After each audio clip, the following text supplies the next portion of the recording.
The Florida United Numismatics Convention has become a permanent fixture on the annual numismatic calendar, and with good reason. At least part of that reason is that Heritage has, at least for the past decade, held their annual fun US coins signature auction in conjunction with the event. This year's event did not disappoint either, with the coins and banknotes totaling nearly $70 million changing hands, with the US coins signature auction responsible for nearly $41 million of that amount, with the roster running the gambit from modern varieties to colonial rarities and everything in between. I've handpicked just a few of these amazing coins to present to you in this presentation, so let's dive straight in. One of the undoubted highlights is a coin that drew the most widespread attention and was one of two 1943 bronze Lincoln pennies, of which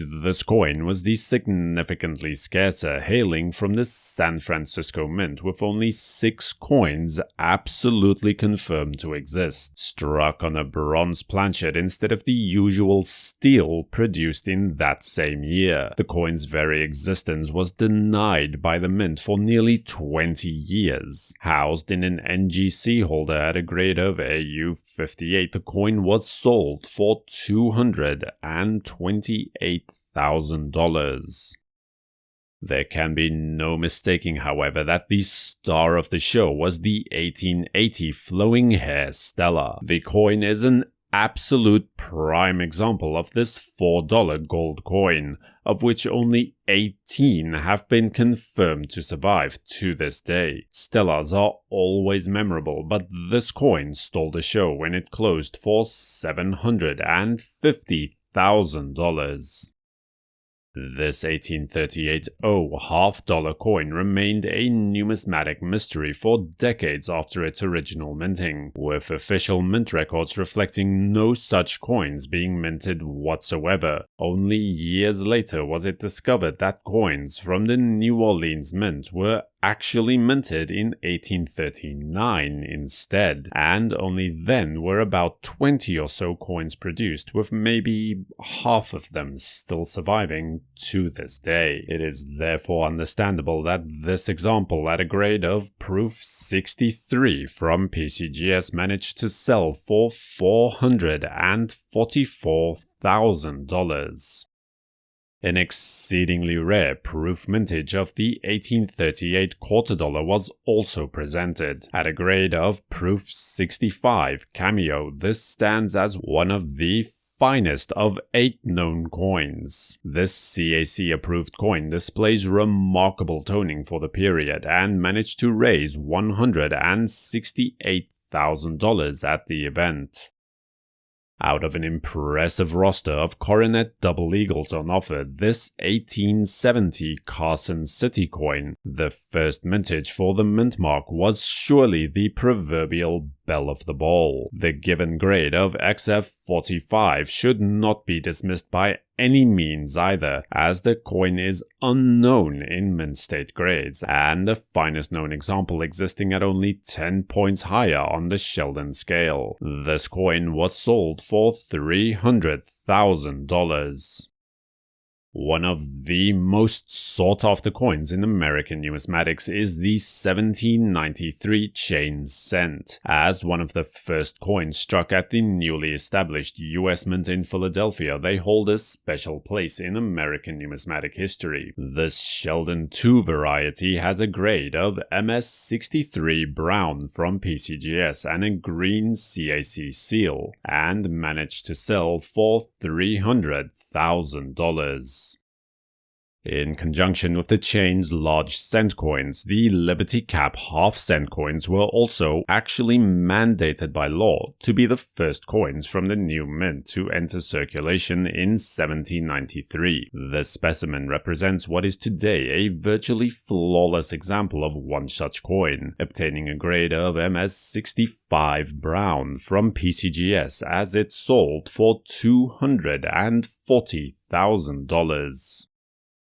No discussion of the nation's first coinage, however brief, would be complete without a mention of the 1792 half diem, produced from a deposit of $75 worth of silver by no less than Thomas Jefferson himself, receiving delivery of 1,500 freshly minted half diem coins on July 13, 1792. This F-15 example of just such a coin passed under the auctioneer's gavel for $50,400.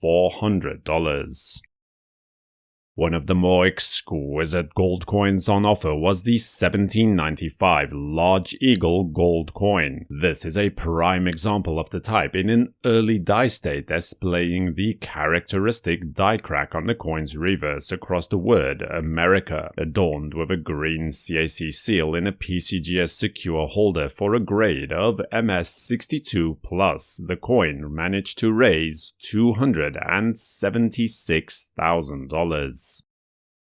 The 1776 Continental Dollar coin is widely believed to be an official issue of the early Continental Congress, intended as circulating currency, although there is no documentary evidence of this, and the still ongoing Revolutionary War quickly brought an end to any such issues. This Newman II variety exists only in pewter, although other varieties are noted in both silver and brass. This AU-58 example is nearly flawless and was sold for $72,000. Out of the veritable plethora of Morgan dollar coins on offer, there were two coins that stood out above the crowd. The first is an MS61 graded 1893 S coin. Not only is the 1893 S Morgan dollar an absolute key date for the series, but the coin is almost unseen in mint state grades, with most estimates placing the surviving mint state coins at well below 100 examples. This piece in a PCGS secure holder was sold for $204,000. Now, the other notable Morgan dollar was this 1895 proof specimen graded by PCGS at proof 67 deep cameo. Now, the scarcity of this issue has become legendary amongst Morgan dollar collectors, as only 880 coins of this type were minted. This coin represents about as fine an example as you are likely to find anywhere, a fact reflected in the final sale price of $187,200.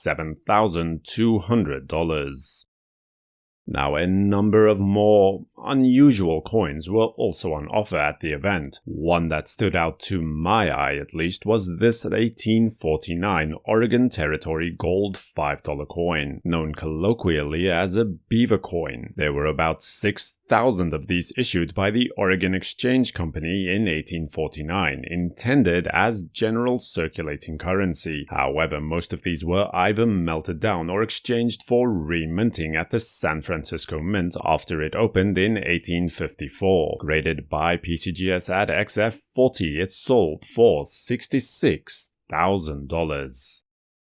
Another unusual piece was this commemorative gold $50 coin minted for the Pan-Pacific Exhibition in 1915. Despite having an original mintage of 1,500 coins, only 483 pieces were sold for the original $100 asking price. As a result, the remaining 100 coins were melted down in the following year, a coin that today draws great attention whenever one surfaces. This MS66 piece raised $204,000. Few coins are so representative or iconic of the Californian gold rush period than the octagonal Humbert $50 coins. This K4 lettered edge example is housed in an old-school green PCGS holder with a CAC seal of approval at a grade of AU50 and was sold for $114,000.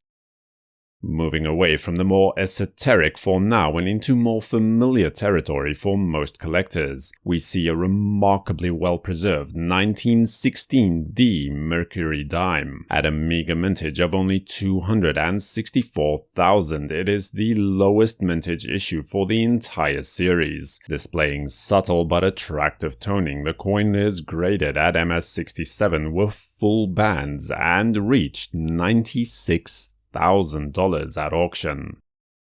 Another great rarity in the Mercury dime series is the 1942 /1 overdate variety. This is an exemplary piece from the Philadelphia Mint displaying full bands and a very bold overdate. This finest known coin with a CAC approved grade of MS66 and full bands was sold for $120,000. Speaking of scarce varieties, the proverbial white whale of the Buffalo Nickel series has to be the 1918 /7 D coin. Despite the immense mintage of the 1918 coin, this variety remains ever sought after by collectors. At a grade of MS64, the coin is seldomly seen, so the final bid of $66,000 was well earned. As the lowest mintage coin in the entire series, the 1921 D Walking Liberty $half coin will always draw attention when offered. Add to that the conditional rarity of an MS66 certified coin with a green CAC sticker to boot, and you have yourself an advanced registry set collector's dream coin. This piece was sold for $168,000. 1921 was a notable key date for the Walking Liberties, but also for the newly designed peace dollars. The coin was struck as a single-year type coin with a high relief. Much like the 1907 Double Eagle, concerns over large-scale minting caused the relief to be reduced from 1922 onwards. This MS67 coin is the finest known piece of its type and was sold for $111,000. Then finally, no list of dream coins would be complete without a mention of the St. Gordon's Double Eagle, such as this 1907 high-relief flat-rim coin with a grade of MS67 from PCGS. The green CAC seal assured bidders' confidence, and the coin reached $228,000 during the event. Well, that concludes a jam-packed presentation of a fantastic event. Did you have a favorite coin, or was there a coin that stood out to you on this list? Let me know in the comment section below. Remember to stay subscribed to WNN and activate notifications when you do to be the first to be notified of any new videos. For the World Numismatic News, I am Numisman saying thank you for watching. Keep collecting and have a great day.